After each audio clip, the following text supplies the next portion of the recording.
감사합니다.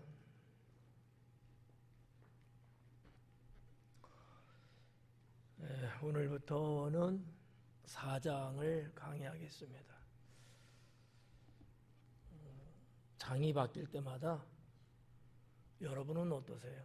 저는 기대가 돼. 저만 그런 건 아니죠?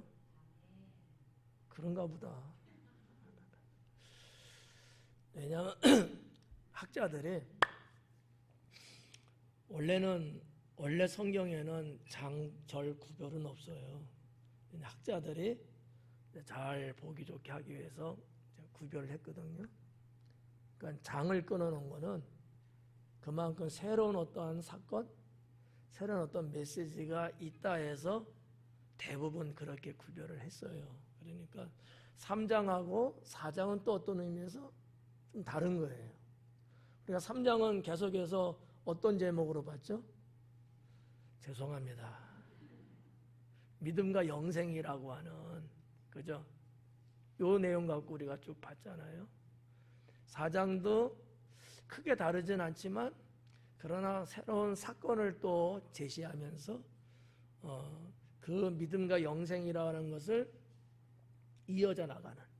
그래서 오늘 본문 요 읽은 내용 15절까지 그 뒤로도 쭉 연결된 건데, 여기에 보면은 사도 요한은 뭐를 크게 강조하고 싶어 하느냐 하면은 성령을 강조하고 싶어 하는 거예요. 그것을 예수님은 내가 너에게 주는 생수라고 표현을 하거든요. 그 생수는 성령을 말하는 겁니다. 그래서 이렇게 어떻게 보면 자연스럽게 물 흐르듯이 말씀에 가는데, 그래도 나름대로의 주제가 있고 색깔이 있어서 장이 바뀔 때마다 저는 조금 궁금도 하고, 우리 성도님들이 과연 이 부분에 있어서는 얼마만큼 말씀을 이해하고 받아들일 수 있을까, 그런 숙제, 그런 좀 생각도 들더라고요. 자, 오늘 부지런히 가야 역전에 도착할 수 있을 것 같아. 안 되면 가다가 뛰어내려야 돼. 자, 4장 1절. 예수님께서 제자를 삼고 세례를 베푸시는 것이 요한보다 많다 하는 말을 바리새인들이 들은 줄을 예수님께서 아셨다라고 하는 거예요. 여기인데 아신지라라고 이렇게 기록됐잖아요. 이게 언어에 보면은 이미 알고 있었다 이렇게 되어 있는 말씀을 그냥 우리 성경은 아신지라 이렇게 썼어요. 그러니까 이거는 그냥 문법에 그렇게 나와 있는 거예요. 어려운 얘기를 해서 소상하게 말씀은 안 드리고 이미 알고 계셨다라는 거예요. 이미 알고, 뭘 알고 계시냐? 바리새인들이 예수님의 세례 베푸는 이런 여러 가지의 내용들에 대한 것을 예수님도 이미 알고 있는 거예요. 바리새인들의 일거수일투족을 주님은 직접 이렇게 보지 않아도 전지하신 하나님이기 때문에 알고 계신 거거든요. 그러니까 바리새인들이 들은 줄을, 뭐에 대해서? 예수님이 세례 요한보다도 세례를 많이 베푼다라는 소문을 바리새인들이 들었다는 거죠. 근데 그 들었던 그것을 예수님은 이미 알고 계신다, 이런 말씀이거든요. 여기 바리새인이 이제 나와요. 바리새인들이 예수님의 세례 베푸는 거에 대해서 어떻게 생각하고 있을까? 궁금해요, 안 궁금해요? 궁금하다고 말해야 제가 하는데. 여러분, 찬양할 때 우리 연세 드신 어르신들이 이렇게 박수를 치는 걸 제가 뒤에서 보니까 아직도 한 20, 30년은 사실 것 같아. 박수에 심도 있고, 이렇게 치는 사람 없더라고. 이렇게 다 이렇게 치시고, 제가 뒤에서 보기에 좋았더라. 얼굴은 안 보여요. 근데 손은 보였는데 좋더라고. 바리새인들은 예수님이 세례 베푸는 것에 대해서 어떻게 생각하고 있었을까? 이게 뭐 성경 여기는 없지만 그 당시에 있을 수 있는 것을 말씀드리려고 하는 거예요. 그러니까 쉬운 말로 이렇게 한번 봐요. 바리새인이 예수님 세례 베푸는 것을 좋게 여겼을까? 나쁘게 여겼을까? 좋게 여겼다. 나쁘게 여겼다. 시간 늦었어. 다시. 좋게 여겼다. 나쁘게 여겼다. 정정희 권사님만 좋게 여겼다고 해서 진 것 같아. 근데 정정희 권사님이 이겼어. 좋게 여겼어요. 어떡하지? 다 틀렸네? 왜 좋게 여겼냐? 이런 거예요. 당시에 세례 요한이 광야에서 복음 전하고 이제 세례를 베풀었잖아요. 근데 세례 요한은 바리새인들을 볼 때 강성이야. 너무 강해. 그래서 현 정부 헤롯에 대한 것도 바리새인에 대한 것도 당시에 관료직에 있었던 등등의 지도자라든지 뭐 장로라든지 뭐 이런 사람에 대해서 아주 직설적으로 잘못된 것을 지적하고 막 홈런을 때리는 거야. 야구로 보면 홈런을 자꾸 때리는데 그 야구 이겨요, 져요? 홈런 때리는 데가 이길 거 아니야. 홈런이니까. 야구 모르는구나.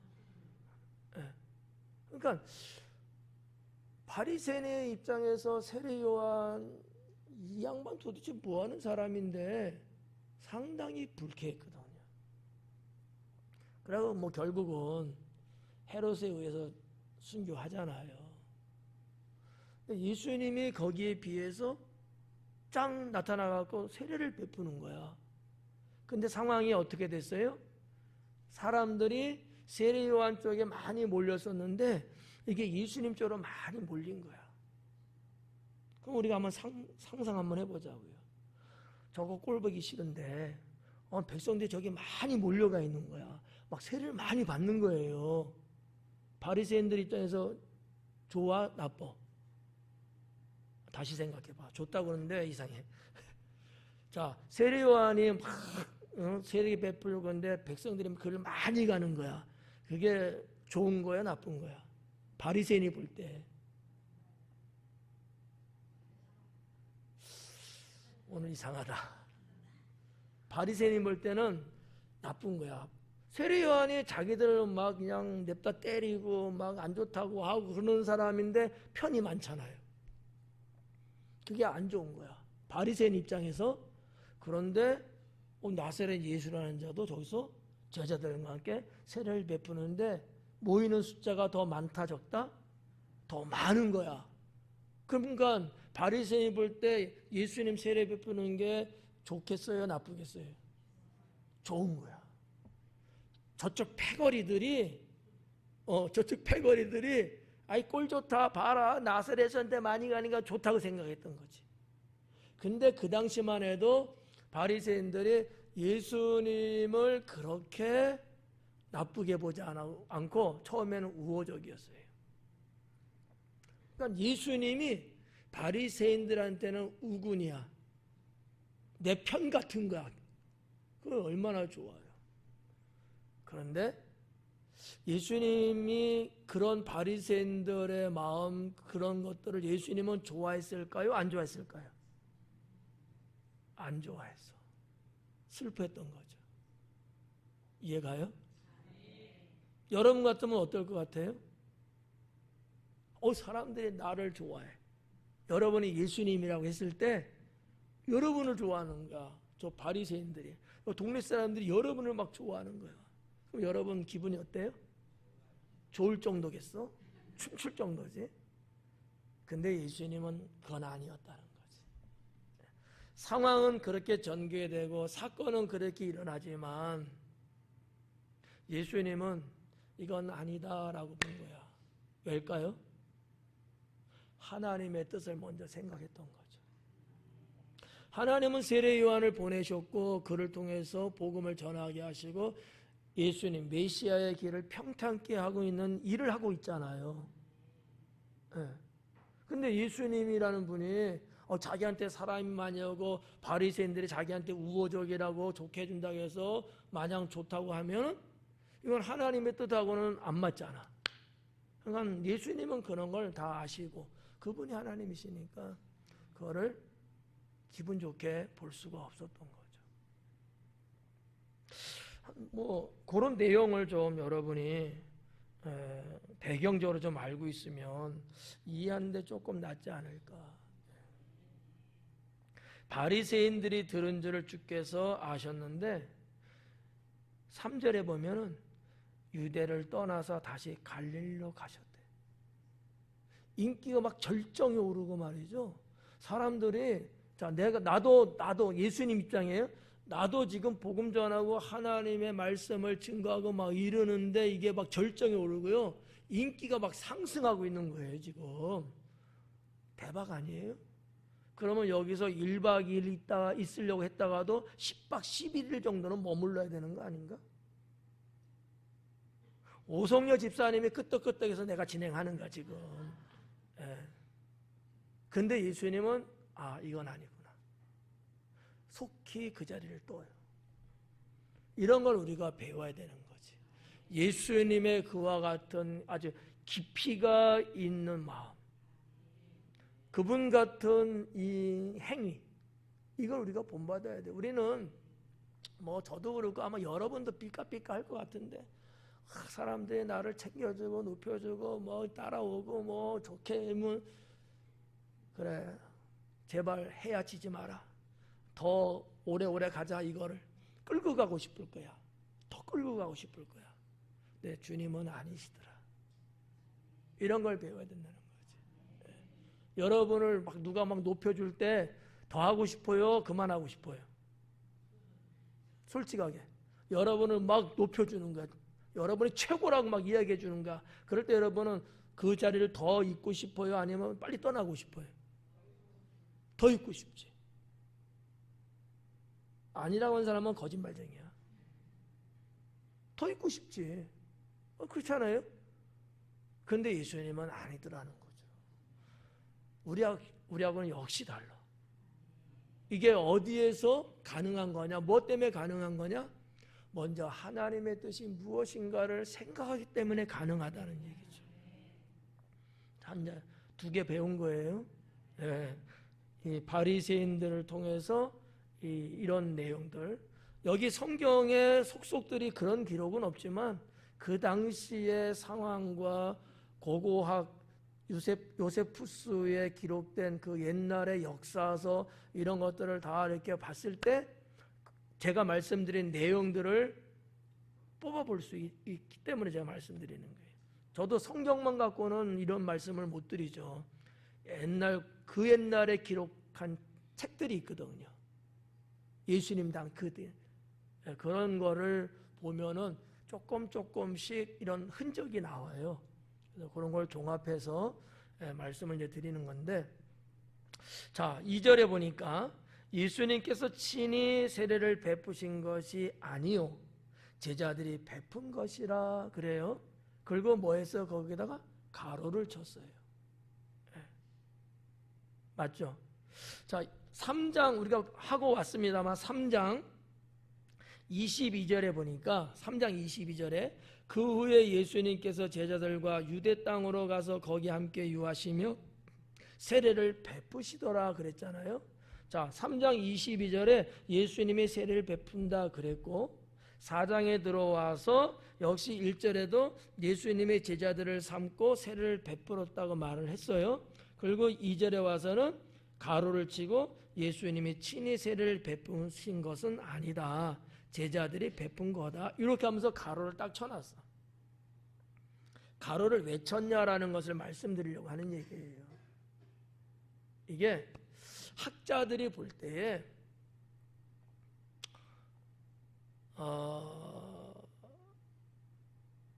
예수님 승천하신 그 이후에 요한복음이 기록된 연도가 상당히 뒤쪽이거든요. 예수님 부활 승천하셨고도 대략 한 40년, 30년, 40년 후에 기록됐단 말이에요. 그러니까 그 후에 기록된 것일 수도 있다. 요 내용이. 그래서 그게 불분명해갖고 가로를 이렇게 쳐놓은 거예요. 불분명해서. 정말 예수님이 세례 베풀었을까? 제자들이 베푼 것을 말하는 걸까? 요게 좀 불분명한 거예요. 그래서 가로를 딱 쳐놨다라는 거죠. 뭐 여러분은 뭐 믿음이 워낙 좋으니까 가로를 치든 세모를 치든 뭐 상관없이 읽지만 그냥 알고는 계시라고. 그래서 이제 가로를 친 건데, 자, 아무튼 2절에서 세례를 베푸신 것이 아니요 제자들이 베푼 거다. 여기 이제 제자들이 자꾸 나오잖아요. 요 당시 예수님이 세례를 베풀던 요 당시에 제자들은 12명이었을까? 아니면 그 정도는 안 되었을까? 이런 부분도 사실은 좀 신학을 공부하는 사람들은 연구하는 차원에서 볼 수 있는 내용들이에요. 이따가도 이제 한 번 더 말씀을 드릴 텐데, 제자가 완결하게 구성됐느냐, 아니면 구성하는 가운데 이런 일이 있었냐, 이런 내용이거든요. 학자마다 보는 사람마다 조금은 다를 수 있어요. 근데 어떻게 보면 완결되지 않은 상태, 아직도 그 사건을 제자를 삼는 일을 여전히 지금 하고 있는, 왜냐하면 어느 날 동시에 갑자기 모두를 12명을 탁, 이건 아니거든요. 한 명, 때로는 2명 제자 삼는데 시간들이 오늘 했으면 다음 주에도 또 있고 뭐 그 다음에 또 이런 식으로 이제 갔어요. 그래서 그렇게도 이제 생각해 볼 수 있는 제자들의 이제 모습이에요. 자, 아무튼 3절에 유다를 떠나서 다시 갈릴리로 가셨다라는 거 설명해 드렸죠. 왜 예수님은 갑자기 이렇게 좋은 일이 지금 막 벌어지고 있는데 왜 떠나셨겠느냐? 좀 더 계셔갖고 더 많이 세례 베풀고 그러면 얼마나 좋았겠어요. 근데 예수님의 마음은 아니었던 것 같아요. 세례 요한이 하는 사역은 하나님을 위한 사역이었거든요. 어떻게 보면 예수님이 그 사역을 가로막고 방해하는 것 같은, 그래서 마치 편 나누기가 된 것 같은, 그렇잖아요. 거의 같은 지역에서 세례를 베풀었으니까. 그래서 예수님이 떠나지 않았을까, 이렇게 이제 생각하죠. 그리고 이제 4절에 보니까 사마리아를 통과하여야 하겠는지라 그래요. 유대를 떠나서 다시 갈릴리로 가는데 사마리아를 통과하여야 하겠는지라 이래요. 하겠는지라라는 단어에 주목을 해야 돼. 이게 에데이라는 단어로 되어 있거든요. 에데이. 그래서 이 문장의 맨 앞부분에 에데이라는 단어가 먼저 딱 기록이 되어 있어요. 이 에데이라는 이 히브리어는 무슨 뜻이냐면 해야만이 했다. 해야만 했다. 무슨 얘기예요? 통과해야만 했다. 통과 안 할 수도 있고 할 수도 있는데 예수님은 이 사마리아 지역을 통과해야만이 됐다. 좀 쉬운 말로 말하면 사명을 느꼈다. 또 다른 말로 말하면 그게 하나님의 선하신 뜻이었다. 이렇게 볼 수 있다는 거예요. 사마리아를 통과해야만 했다. 자, 우리가 교회 올라오는 이 길이 있잖아요. 길. 늘 이 길로 다니잖아요. 걷기도 하고 차가 오기도 하고. 근데 요 샛길이 있어갖고 정아파트 쪽으로 나가는 샛길이 있잖아요. 나는 저 길로, 오늘은 꼭 저 길로 가야만 했다. 그래갖고 돌아간 거예요. 그럴 수 있을까 없을까요? 있을 수 있잖아. 내 어떠한 목적이 있어서 그럴 수도 있지만 때로는 성령이 강하게 글로 가게끔 이끄시는 거야. 그러면 이제 그럴 수도 있는 거거든요. 여기 예수님께서 해야만 했다 에데이라고 하는 말을 쓰셨는데 놀라운 거예요, 이게요. 그러면 당시에 유대인들은 저 갈릴리 지방과 유대 지방이 이제 갈릴리 지방이 이제 북쪽이고 유대 지방이 한 중부 정도 돼. 중부. 우리나라 경기도 남쪽 정도 돼. 근데 여기를 상당히 많이 오가갔어요. 왜? 유대 지방에는 예루살렘이 있고 성전이 있으니까 늘 여기를 왕래하거든요. 근데 유대인들은 여기를 다니는데 사마리아 땅으로 안 다녀요.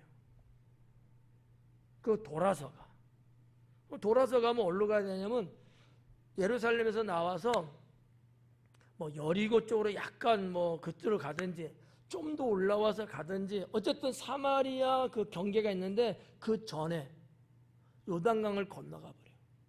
그리고 베레아 지방으로 쭉 올라가서 사마리아 지방이 끝나는 데에서 다시 요단강을 건너서 갈릴리 지방으로 들어와요. 근데 이렇게 가면 한 2배 정도 더 걸려. 2배 정도. 3일이면 그냥 걸어서 올라갈 수 있는 길인데 보통 한 일주일, 6일, 7일 정도 걸리거든요. 돌아가면. 그러면 경비도 더 들고 힘도 들고 그렇잖아요. 근데 왜 유대 사람들, 왜 유대인들은 왜 굳이 그렇게 돌아가느냐라는 거지. 이게 이제 사마리아 사람들의 역사와 신앙하고 관련 있는 내용이에요.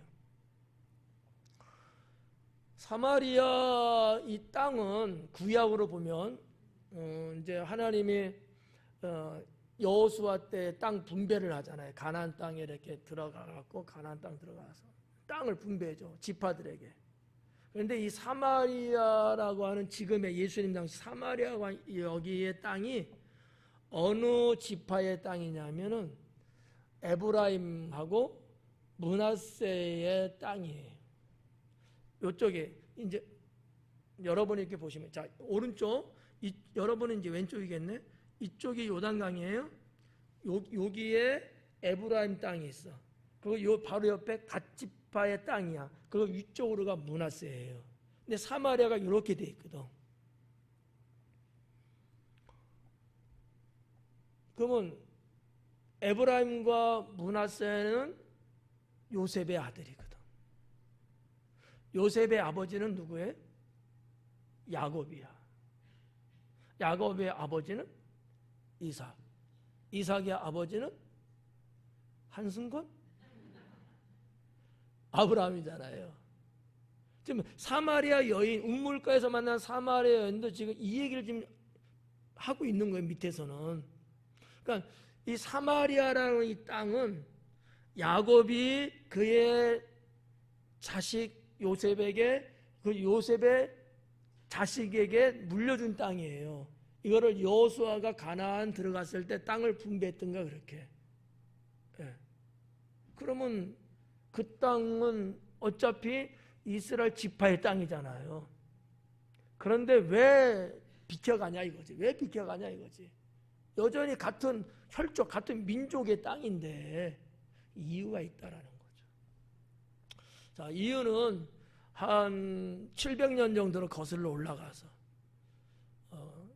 BC 722년에 북이스라엘이 아수르라는 이쪽 이스라엘보다 동쪽에 있는 어마어마한 큰 나라로부터 침략을 받아갖고 전쟁에서 완전히 졌거든요. 그러면서 이 아수르에서 이민 정책을 했어. 자기네 나라 사람들을 이스라엘 가나안 땅에 들어가 살게끔 막 보내고 막 그랬어요. 그럼 막 들어와서 요즘 말하면 이민이야. 옛날에는 승리한 나라가 패배한 나라에 자기네 나라 백성들을 이사시켰거든요. 그래서 완전히 장악하려고 왔어. 그러니까 이 지금의 사마리아 땅이라는 이 에브라임과 므낫세 땅에 이방인들이 들어와 산 거예요. 그럼 세월이 흘렀어. 그러면서 많이 섞였겠죠. 결혼도 하고 이러면서 이제는 오리지널적인 온전한 이스라엘 백성이라고 볼 수가 없는 거야. 그리고 이 이방 나라의 우상도 들어와 정착하고 섞여버린 거예요. 그러니까 나머지 유대인들이 볼 때 저것들은 변절자다, 배신자다, 타락한 자들이다. 그런데 성경에 보면은 하나님이 이방인과 섞이지 말고 접하지 말고 더러워지고 그것 때문에 죄가 돼갖고 또 정결 예식을 해야 되고 막 이랬단 말이죠. 그러니까 당연하게 그 땅을 가면 좋은데 이게 타락하고 배신자고 변절자인 그 땅을 가는 게 부정한 거예요. 부정한 거야. 그래도 갈 수는 있어. 가고 나면 어떻게 돼요? 내가 하나님께 죄진 거고 그러면 7일 동안 정결 예식을 또 가서 또 해야 돼. 뭐 이런 것들이 있으니까 뭐 정결 예식을 해서가 아니라 아예 상종을 하지 않는 거지. 그렇게 되면은 제가 만약에 그랬잖아요. 그러면 전도사님이 저를 엄청나게 비방하고 막 욕한다고. 저놈의 새끼 그냥 저 지나 절로 갔다고 막 이런 식으로. 이게 얼마나 힘들겠어요. 그러니까 아예 애시당초 돌아가는 거야. 그런데 왜 예수님은 그쪽으로 지나가야만 했냐라는 거예요. 이게 오늘 말씀 드리려고 하는 내용이죠. 자, 하나님 보실 때는 사마리아 사람들이 내 백성일까 아닐까요? 내 백성 아니겠지. 근데 내 백성일 수도 있지. 섞였으니까. 근데 하나님은 물론 구원 백성들을 내 자녀라고는 말하지만 모든 생명, 모든 인류는 다 하나님의 백성들이란 말이에요.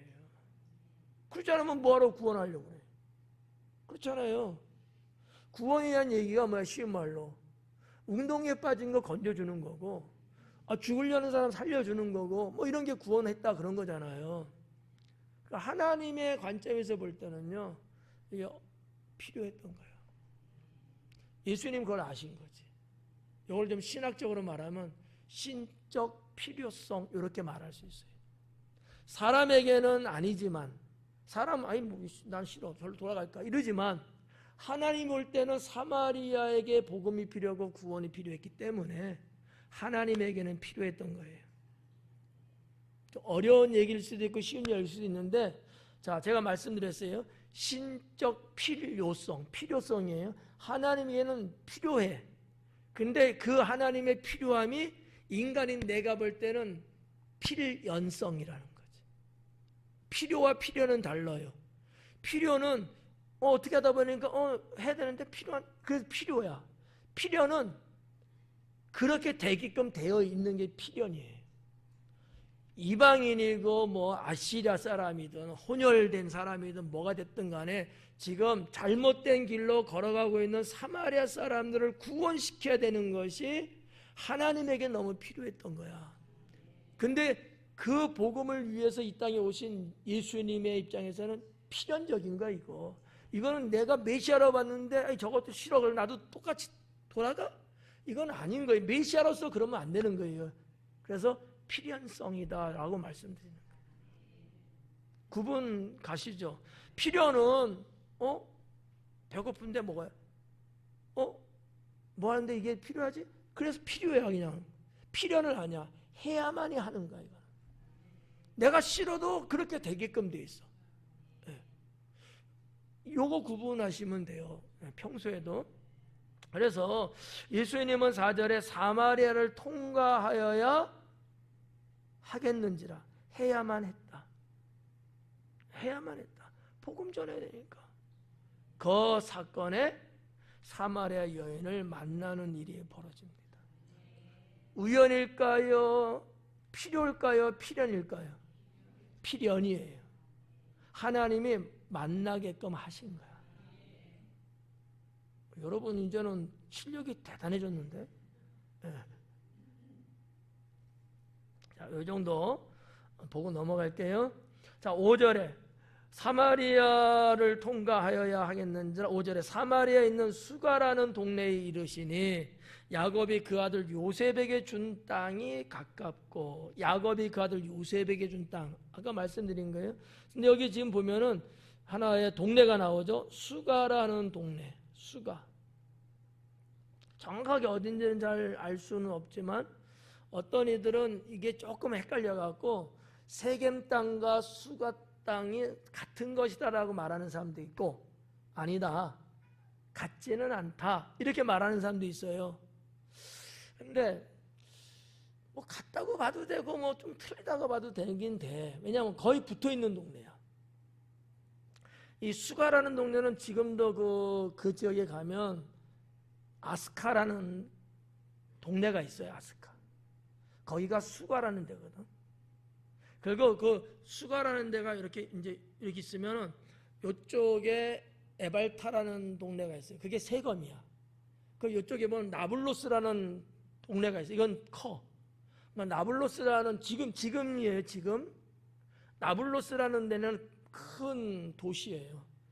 거기서 조금 벗어나서 오면은 세겜이라고 말하고 있는, 구약성에서 말하는 세겜이라는 말하는 동네가 있는데 그 동네가 발라타. 지금 도시 이름이에요. 발라타가 세겜일 거라고 고고학적으로 말하고 있는 거야. 근데 이 발라타라는 세겜과 아스카라고 하는 이 수가는 좀 떨어져 있는데 옆 동네야. 글쎄 여기서 한 뭐 탑동 정도 될까? 근데 어떤 이 빌리지 마을은 이쪽에 있고 이렇게 있고 저쪽 이런 식으로 이제 돼 있어요. 뭐 다 당진 땅이잖아. 탑동이 뭐 어떻고 원당이 뭐 어떻고 다 당진이거든. 이런 것처럼 사마리아라고 하는 것에 그렇게 이 수가라는 데가 있었는데 거기 이제 들리신 거야. 상당히 중요한 그 위치에 있어요. 거기가 이 지역을 통과하지 않고서는 갈릴리로 갈 수가 없어. 그 당시에 길이 없어.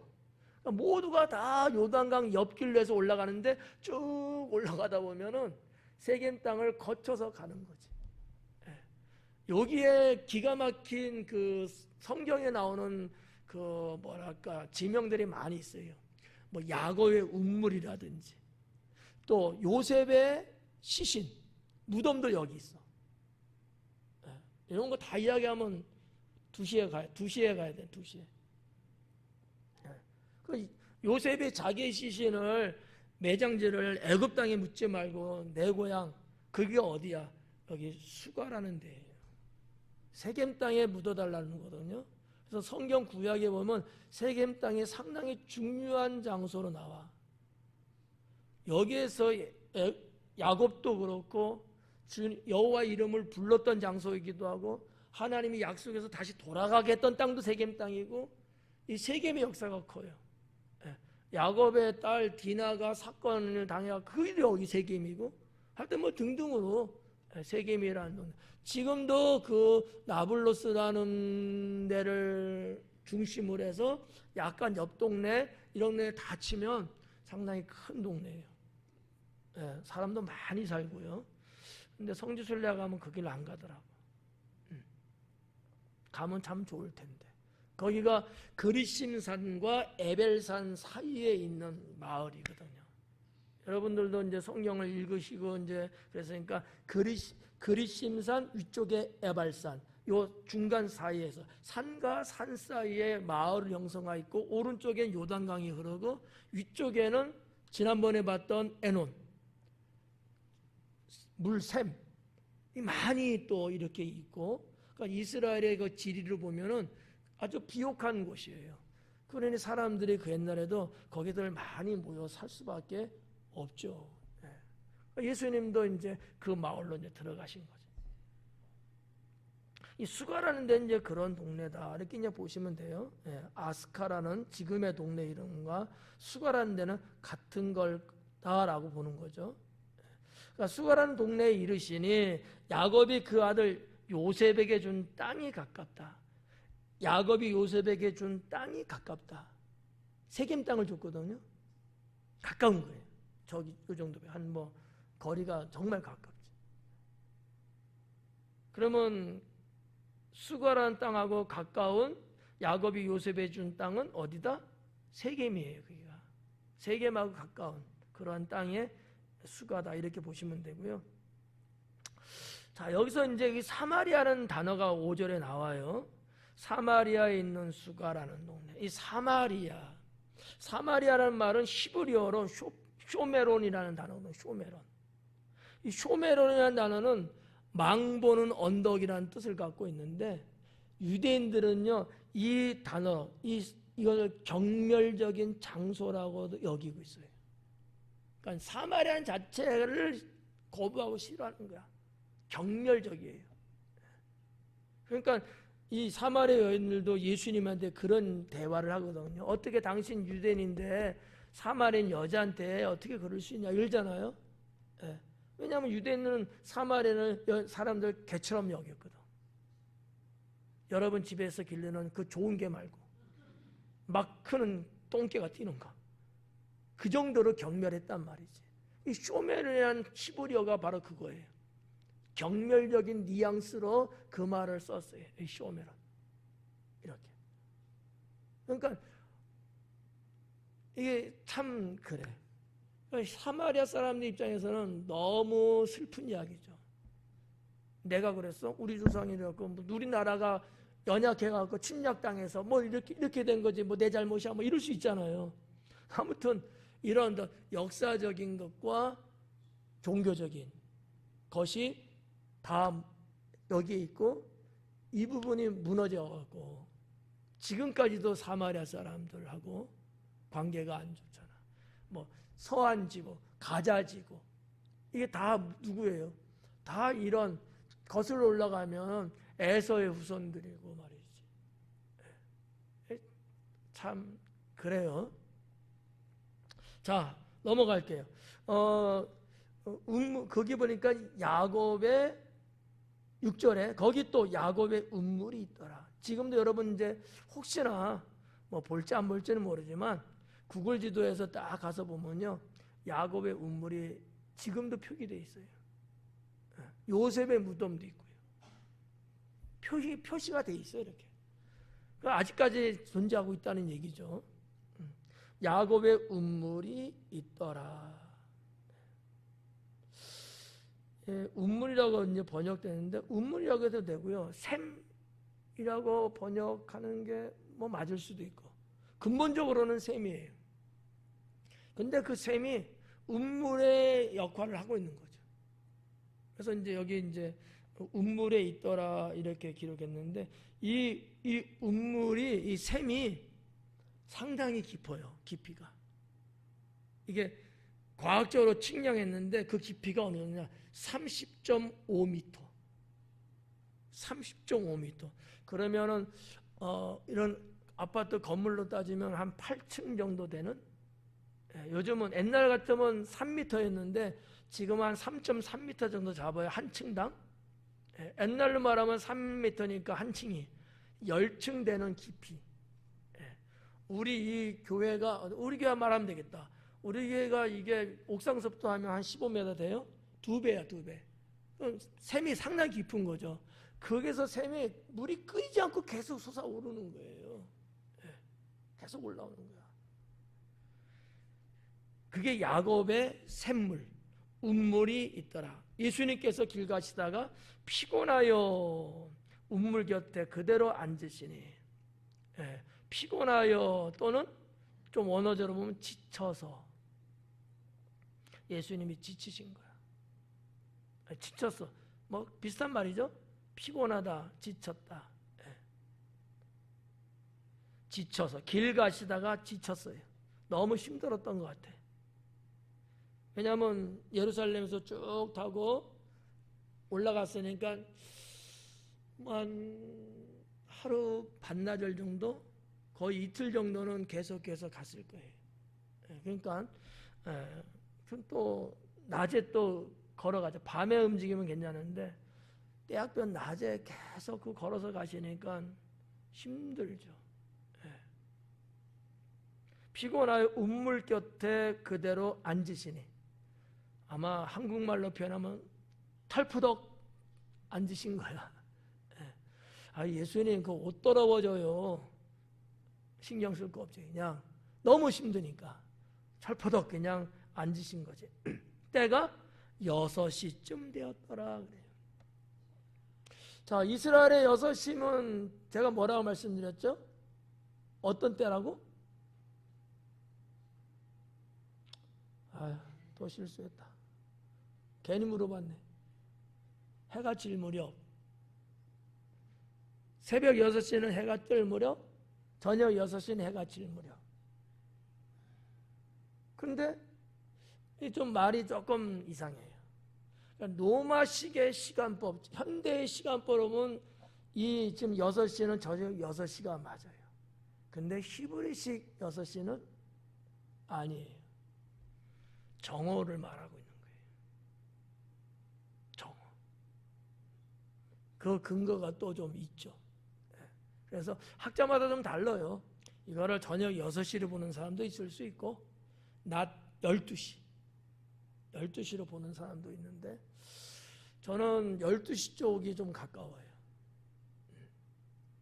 저녁 6시는 지치고 힘들고 이렇게 봐갖고는 그쪽일 것 같은데 사마리아 여인이 물길로 온 시간을 봐갖고는 낮 12시가 좀 더 확실하게 맞을 것 같다. 이렇게 보는 거죠. 왜냐하면 이따가 할 얘기인데 왜냐하면 이 사마리아 여인은요 그 당시 그 지역 동네에서도 버림받은 여자 같은 지적받고 무시당할 수밖에 없는 여인. 남편을 몇이나? 5이나.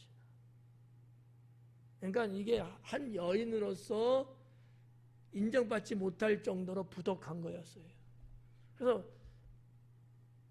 저녁 6시 해가 질 무렵은요 보편적인 아가씨나 부인들이 물길로 다 와요. 그런 여인하고 부딪히는 게 두려워요. 계속 멸시와 받아야 되니까. 그러면 낮 12시는 사람들이 안 와요. 더워서요.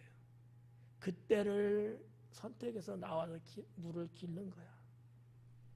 이런 어떠한 상황까지 종합해서 보면은 또 이 요한복음에 기록된 시간에 대한 얘기를 보면 히브리식이거든요. 이런 걸 여러 가지 볼 때 12시라고 하지만 낮 정오가 아니었을까 이렇게 이제 보는 거죠.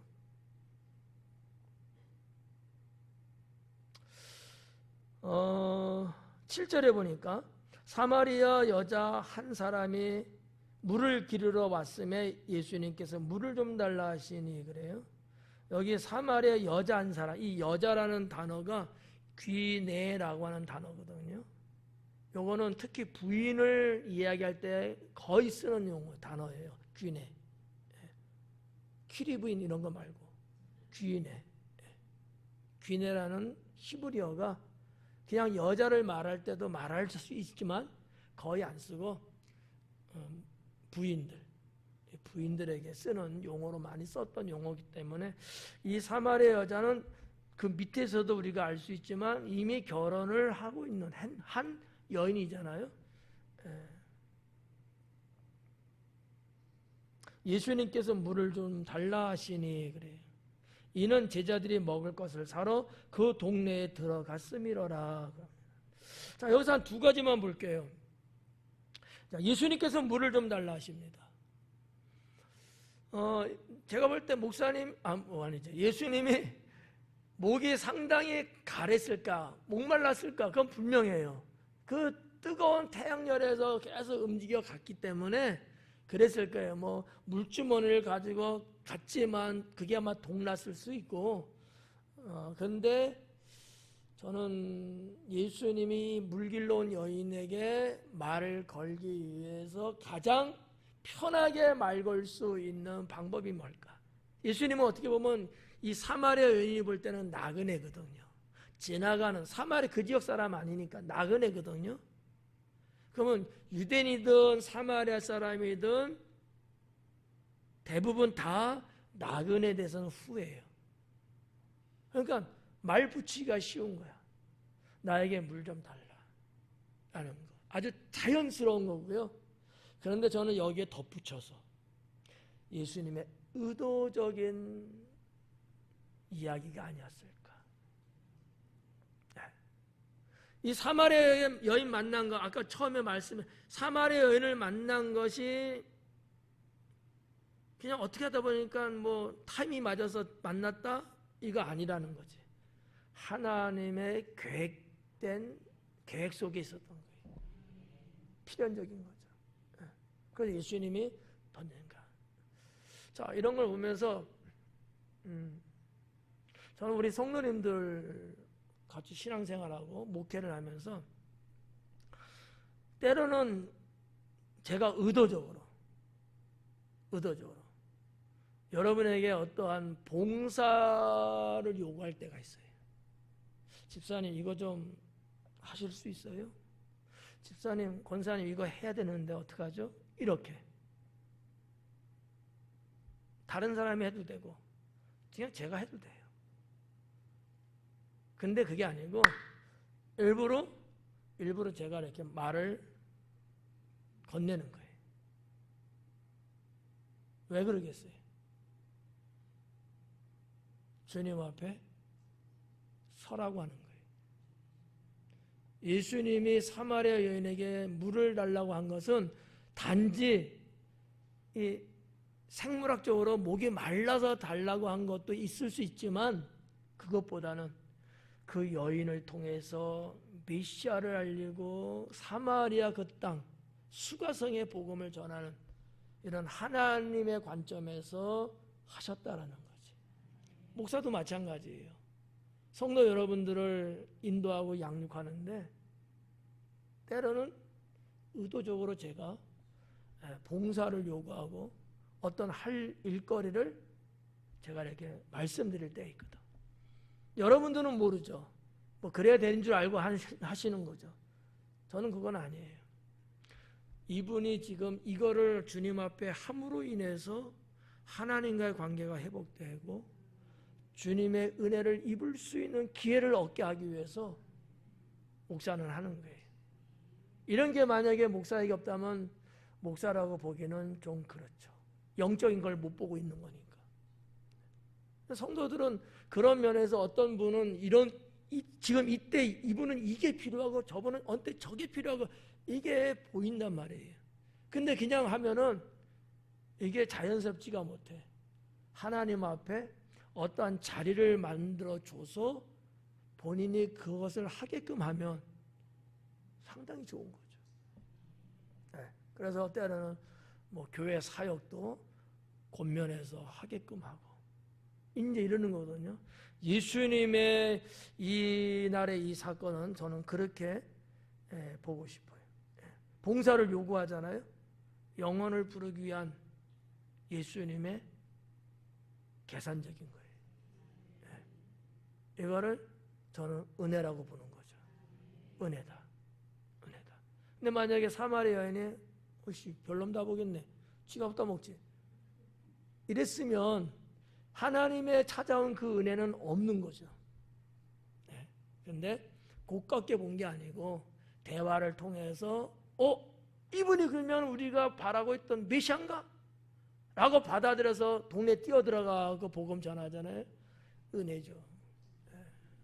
그러니까 이런 부분들 아이씨 목사님은 맨날 나만 시켜 먹으려고 그래. 그렇게 보지 말고 은혜롭게 보시면 좋죠. 그래서 이제 물을 좀 달라 하시니 요거 하나 하고 자 8절에 이는 제자들이 먹을 것을 사러 그 동네에 들어갔음이라 그래요. 자, 요 내용하고 예수님이 갈릴리로 가는데 사마리아를 통과합니다. 자, 예수님의 제자들은 출신이 이방인이에요? 사마리아 사람이에요? 유대인이에요? 유대인이잖아. 그럼 유대인이면 당연히 이들도 어린 애기들도 아니니까 이들도 사마리아 통과해서 가는 것을 뭐 어때? 이렇게 생각할까요? 아니면 찝찝해서 이러면 아닌데 이건 아닌데 이렇게 생각을 할까요? 후자죠. 근데 아무 소리 안 하고 갔어요. 그죠? 또 봐봐요. 먹을 것이 없어서 동네로 먹을 사러 갔대. 제자들이. 예수님 안 갔어요? 근데 먹을 거 사러 간 동네는 어디예요? 사마리아예요. 사마리아 사람을 접근해갖고 그들이 음식을 사갖고 와야 되는 문제야. 근데 유대인들은요, 사마리아 사람들의 양식, 어떠한 빵, 물, 이거 안 먹어요. 부정한 거예요. 안 먹어요. 이게 유대인들의 뭐 계율이기도 하고 관습이기도 하고 그게 문화이기도 하고. 근데 살아갔다는 거예요. 왜 이 짓 하고 있는가 제자들은. 왜 사마리아를 통과하는데 같이 가고 왜 먹을 걸 사러 왜 들어갔냐고요. 왜 그랬을까요? 에? 이거 대답하면 신학교는 졸업시킬게. 딱 하나. 예수님께 대한 충성이에요. 예수님, 내 주 대신 예수님께 대한 충성. 이거 하나만 본 거예요. 그들도 유대인이고요. 그들도 모세 율법을 알고요. 그들 경건하게 나름대로 사는 유대인이거든요. 당연히 다 아니라고 손절을 해야 돼요. 그럼에도 불구하고 아무 소리 안 하고 주님의 의도하시는 대로 가요. 뭐가 그들을 그렇게 만들었을까? 자기가 따르는 메시아, 자기가 따르는 선생님, 자기가 따르는 주인에 대한 충성도. 이거 하나 아닐까? 이거 아닐까? 우리도 마찬가지죠. 우리도 예수님을 주님으로 여기고 메시아로 믿고. 그런데 내 나름대로 어떠한 뭐 가치관도 있고 뭐 방법도 있고 뭐 있잖아요. 나는 죽어도 난 그건 안 해. 뭐 이런 것도 있을 거 아니야. 근데 주님이 그걸 원하는 거야. 내가 하기를. 그럼 어떻게 하죠, 여러분? 나는 그거 싫어. 나는 싫어. 근데 주님이 원한다고. 야, 승건아, 저기 가서 뭐 좀 해와. 그러는 거예요. 나는 죽어도 그게 안 가. 내가 왜 거기 가? 이러는 사람인데 주님은 가라는 거예요. 이럴 때 어떻게 되냐 이거지. 주님께 충성하면서 가야 되는 거죠. 이게 신앙이라는 거예요. 그래서 그 헬라어로 피스티스라고 하는 게 믿음이라는 단어거든요. 같은 피스티스인데 믿음이라는 말로도 번역되고 충성이라는 말로도 번역되고 신실하다는 말로도 똑같이 돼요. 충성과 믿음은 그런 면에서 똑같은 거다라는 거지. 믿는 자는 뭐가 있다? 충성이 있다라는 거죠. 그렇지 않아요? 한번 테스트하고 싶어. 여러분은 저를 목사로서 믿어줘요? 그럼 뭐 해야 돼요? 여러분 입으로 말한 거예요. 충성 말 안 한 사람은 알아봤어 내가. 카메라 좀 잡아봐 누군지. 그러니까 믿음과 충성은 같은 뜻을 갖고 있는 거예요. 우리가 예수님을 구주로 믿는다면 예수님께 대해서 충성을 하는 거예요. 그래서 뭐라 그래요? 죽도록 충성하라. 그 자에게 생명의 멸관 주시는 거죠. 이 내용을 봤을 때 제자들, 저는 그걸 보는 거죠. 이 제자들도 역시 유대인임에도 불구하고 예수님이 원하시고 바라니까 아무 소리 안 하고 그대로 하는구나. 뭐가 그들을 그렇게 할 수 있게끔 만들었을까? 충성이구나.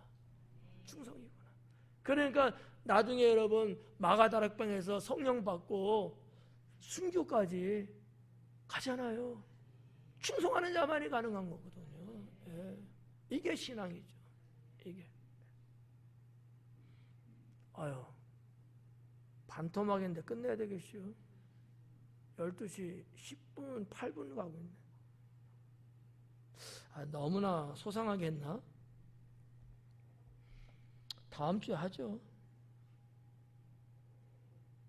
어르신들 많아서 오래 앉아있으면 힘들어. 그래가지고 8절까지 했죠. 딱 반 했네. 그래서 뭐 그런 내용들 여러분들이 성경을 들으면서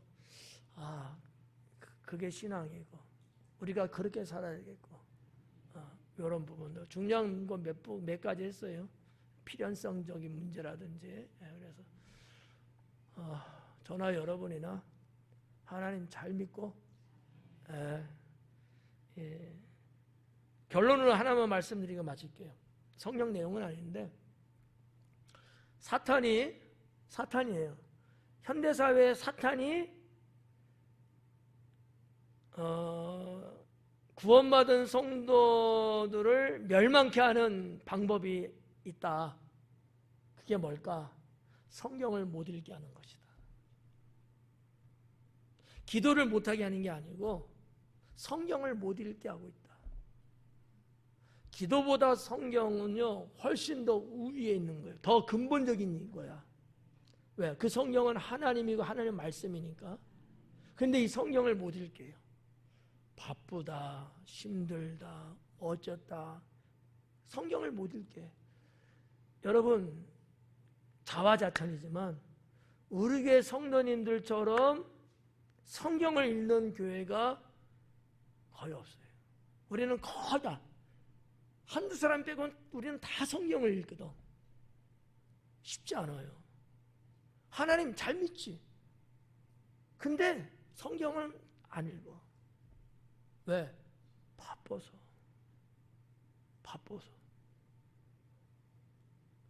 안 바빠도 안 읽어. 왜? 교만해서. 성경 안 읽어도 뭐 설교 듣는 거로. 여러분 설교 듣는 거 갖고는 성경을 알 수가 없어요. 그러니까 여러분들이 개인적으로 성경을 늘 읽으셔야 사탄의 계획에서 이길 수 있다라는 거지. 이 말씀은 곧 하나님이시라. 하나님이 여러분 안에 계셔야 구원받은 이 영생도 지킬 수 있어요. 아시겠죠? 네. 21세기 사탄의 전략. 성도들이 성경을 못 읽게 하는 것. 봉사 못하게 한다? 아니에요. 해. 기도해. 성경은 못 읽게 하는 거죠. 무서운 거예요. 끝. 기도하겠습니다.